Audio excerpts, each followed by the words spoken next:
Oke, selamat malam, siang, atau sore buat teman-teman semua. Hari ini saya mau kasih tahu ke teman-teman bagaimana caranya membaca iklan atau membaca hasil iklan. Oke, so kalau teman-teman sudah lihat video saya yang sebelumnya, yaitu cara beriklan di Facebook, cara iklan Facebook Ads, sekarang adalah saatnya teman-teman untuk tahu bagaimana cara menilai iklan teman-teman, bagus atau enggak, terus atau ada faktor yang kurang atau tidak. Nah, begini caranya. So, kalau teman-teman sudah beriklan, nanti teman-teman akan bisa masuk ke dalam Ads Manager-nya teman-teman. Oke, jadi di sana ada laporannya, ada overview dari iklannya, ada demografik dan sebagainya. So, kita akan lihat ke Ad Manager ya. Oke. Kita coba dari iklan yang saya punya dulu ya, teman-teman. Oke. So, di Ads Manager ya, teman-teman, itu ada beberapa laporan. Jadi, ini yang seperti di video saya sebelumnya, kalau belum nonton harus nonton ya di sini ya. Ada beberapa folder seperti campaign, adset, dan ads. Oke. Laporannya akan berada di campaign. Oke, di folder campaign ini, teman-teman. Dari budget, result, reach, impression, cost per result atau CPR biasa kita sebut. Ada amount spend, and frequency, ada unique click, landing page view, link click, cost per landing page view, dan segala macam. Kolom-kolom ini itu bisa di custom, teman-teman. Jadi kolomnya bisa di custom. Oke. Gunanya apa kalau mau custom?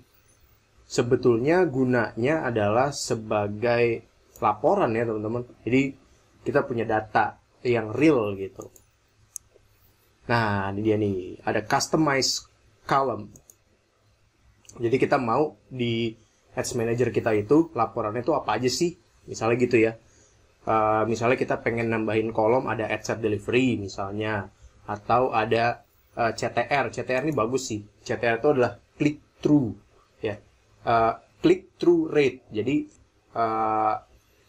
seberapa besar konversinya ya dari iklan kita itu bisa diklik ke destinasi URL-nya. Itu nanti dicatatnya oleh CTR. Jadi lain, teman-teman, ada cost per result. Cost per result itu adalah hasilnya. Misalnya budget hariannya kita 15.000. Terus leads yang kita dapat misalnya sekitar 15. Berarti cost per result-nya atau cost per leads-nya itu sekitar 1.000 rupiah gitu. Kalau dapatnya 15 ya. Nah, CTR adalah click through-nya, click through rate. Ada quality ranking, ada, nah ini dia nih, CPR. Cost per result, ada cost per 1.000 people reach. Jadi ini berdasarkan reach yang kita dapat. Ada cost per impression. Oke, jadi so banyak banget di sini. Ada page engagement, page like, dan lain sebagainya. Banyak yang bisa kita checklist, tergantung tujuan iklannya teman-teman, objektifnya teman-teman pengen dapat reportnya itu kayak apa. Oke. Nah, dari situ nanti kita bisa tahu iklan kita tuh sebenarnya bagus atau enggak. Let's kita apply yang CTR ya. Tadi saya nambahin click through rate. Oke, di sini ada nih click through rate atau CTR 8%. 8% is good atau ini ternyata buruk. 8% saya bilang sih bagus, teman-teman, karena ini dia kita masuk ke dalam key performance indicator atau KPI. So, kalau teman-teman belum punya KPI atau key performance indicator, berarti saya nggak bisa bilang teman-teman bermasalah dalam menilai iklan, enggak, tapi ini hanya standar di dalam perusahaan. Biasanya kita butuh sekali dengan KPI, oke, atau key performance indicator ini. Jadi harus ada benchmarknya. Jadi kira-kira harus di batas apa iklan ini bisa bagus. Oke. Nah, biasanya yang memberikan KPI adalah bosnya teman-teman. Kalau teman-teman bekerja di suatu perusahaan. Lalu bagaimana kalau teman-teman adalah seorang pengusaha? Ya, pebisnis online yang berdiri di atas perusahaan itu sendiri. Jadi teman-teman adalah bosnya. Oke. General KPI itu biasanya 2% atau 3%, teman-teman. Jadi maksudnya gimana? 2-3%. Contoh ya, kita ambil yang click through ya. Rumusnya kurang lebih kayak gitu. Klik, dibagi reach dikali 100%. Jadi contoh, iklannya teman-teman punya reach sekitar 1000. Tapi, jadi dibagikan ke 1000 orang. 1000 orang itu ngeliat iklannya teman-teman. Tapi yang ngeklik cuma 30. Oke? Nah, artinya berarti CTR teman-teman adalah 3%. So, itu perhitungannya teman-teman. Nah, bentuk KPI-nya teman-teman sendiri. Teman-teman pengennya berapa KPI-nya. Kayak gitu ya. Terus ada juga CTR link 2%, link klik lebih besar daripada view konten sebesar 60%, seperti itu ya. Jadi kalau view kontennya sekian, link kliknya harus sekian. Kurang lebihnya seperti itu. Terus apakah ini pengaruh terhadap bisnisnya teman-teman atau terhadap iklannya kita? Kalau misalnya CTR-nya rendah, berarti ada yang salah. Apa yang salah? Bisa saja kontennya teman-teman salah. Bisa aja. Coba kita lihat contoh iklan dulu ya. Saya akan coba cari contoh iklan. Oke. Kita coba ke Facebook ya teman-teman. Biasanya di home itu pasti ada iklan-iklan. Ini saya malah lagi di Business Manager. Kita ke Facebook pribadi dulu ya. Facebook.com. Kita lihat ya, ada beberapa faktor yang bisa dinilai iklannya kita tuh bagus atau enggak. Nah, contoh mungkin ini ya. Nah, sponsor. Nah, ini kan iklan FB Ads ya, teman-teman. Oke. Kalau misalnya CTR-nya di bawah 3% atau cuma 2% atau bahkan 1%, itu kan dikit banget. Sementara iklan saya tadi, teman-teman bisa lihat, CTR-nya ada di 8%. 8% tuh itu tinggi, teman-teman. Jadi it's like 1000, reach-nya tuh mungkin 1000. Kita lihat reach-nya berapa ya. Oke, reach-nya 5000. Saya nggak ada laporan link klik ya, teman-teman ya. Oh, ada. Oke, soalnya kita lihat. Reach-nya 5.600. Yang ngeklik ada 125. Oke, ada 125 orang. Dari 5.600 yang lihat, yang ngeklik cuma 125. Dan dari 125 itu, yang mengisi data, ini iklan saya adalah Facebook Lead Generation, teman-teman. Adalah 41 orang. So, dapat hasil CTR itu sebesar 8%. Oke, dan cost per lead-nya atau harga dari setiap lead yang saya dapat itu dihargain sebanyak Rp1.900. Murah sih, karena iklan saya cuma 15.000 satu hari. Jadi saya tuh kalau ngiklan nggak pernah mahal, tapi pakai budget paling minimum. Oke, so gimana caranya budget minimum tapi bisa dapat hasilnya maksimal? Mungkin di video berikutnya akan saya kasih tahu ya ke teman-teman. So, nah, 8% itu termasuk tinggi. Gimana kalau iklannya teman-teman ternyata cuma 1% click-through rate-nya? Atau CPR-nya menjadi mahal? Mahal seperti apa? Contoh ini. Iklan saya yang di bawahnya, iklan saya yang sebelumnya, itu CPR-nya sampai 11.000. Itu mahal banget, teman-teman. 11.000. Oke? Jadi beda jauh banget ya. Yang sekarang iklan saya cuma 1.900 atau bisa kita bulatkan menjadi 2.000. Yang sebelumnya 11.000. 11.000 itu mahal sekali. Oke? Nah, ada beberapa faktor dari iklan, kenapa bisa mahal, kenapa bisa murah. Yang pertama adalah copywriting iklannya. So, teman-teman, waktu membuat iklan, pasti ada headline, ya kan? Nah, headline itu dan deskripsi, dari deskripsi iklan, itu bisa menentukan iklannya teman-teman itu enak dilihat atau enggak. Nah, ini adalah headline dan juga deskripsi. Oke, jadi iklan bukan hanya gambar dan lalu video ya, tapi di atasnya itu ada teksnya, ada deskripsinya. Oke, nah dari sini kita bisa lihat.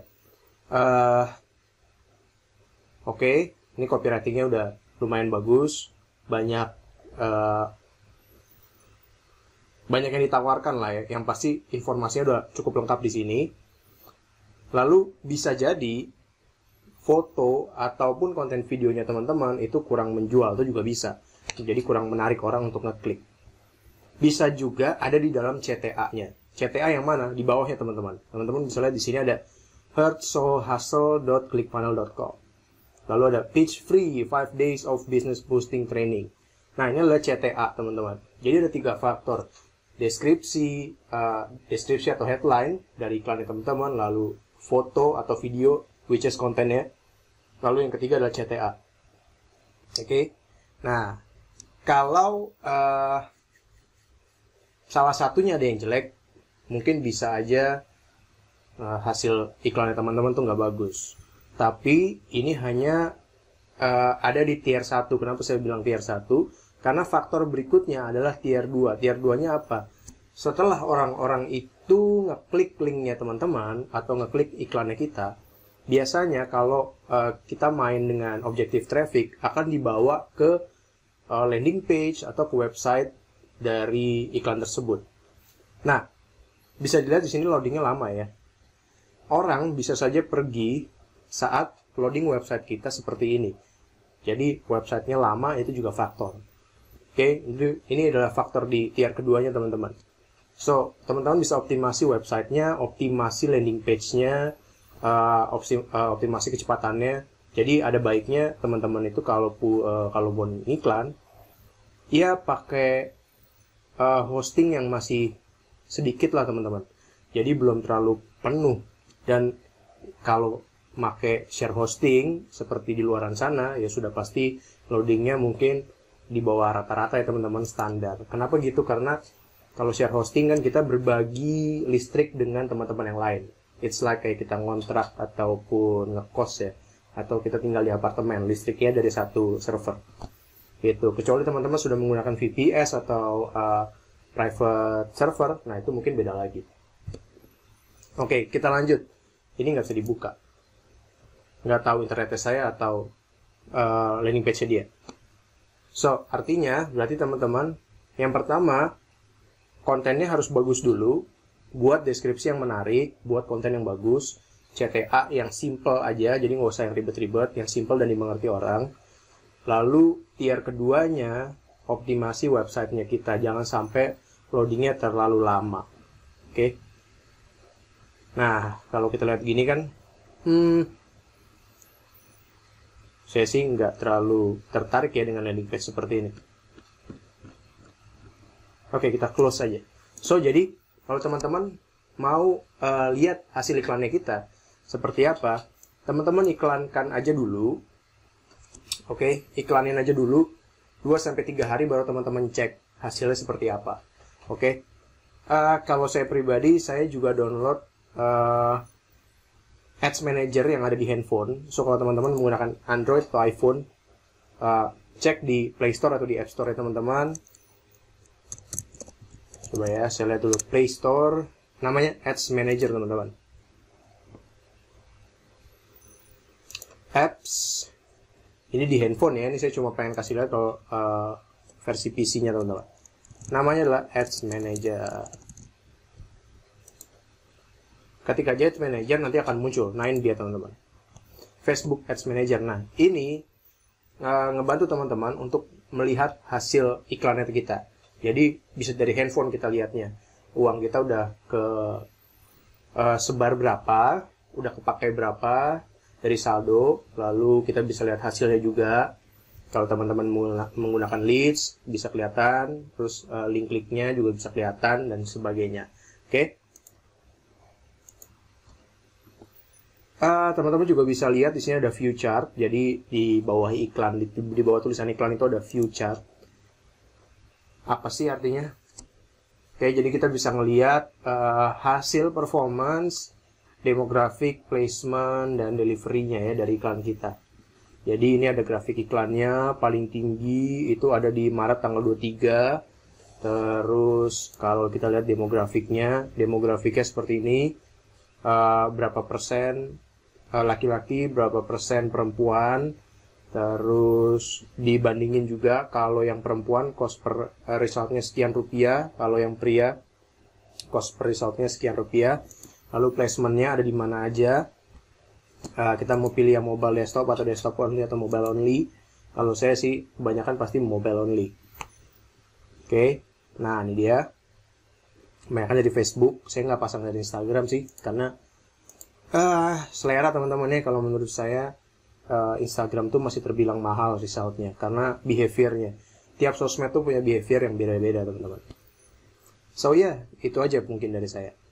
Jadi teman-teman lihat aja dulu cost per resultnya, ini paling gampang. Kalau cost per resultnya ternyata mahal, berarti iklannya teman-teman kurang bagus. Bisa jadi detail targetingnya yang kurang dikulik lagi, atau bisa jadi kontennya teman-teman yang kurang. Oke. Nah, di sini kan teman-teman bisa lihat ya, saya iklan dengan yang paling sering sih ya, saya menggunakan 2 metode. Yang satu adalah lead generation, yang satu lagi menggunakan traffic. Kalau traffic biasanya cost per resultnya adalah per link klik. Jadi per kliknya orang tuh dihargain berapa sih sama Facebook gitu, dari budget yang dikeluarkan dan lain sebagainya. So that's it teman-teman.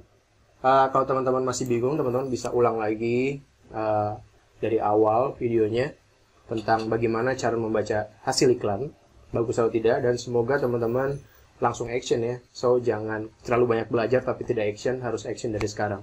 Saya Antonius B1M. Bye bye.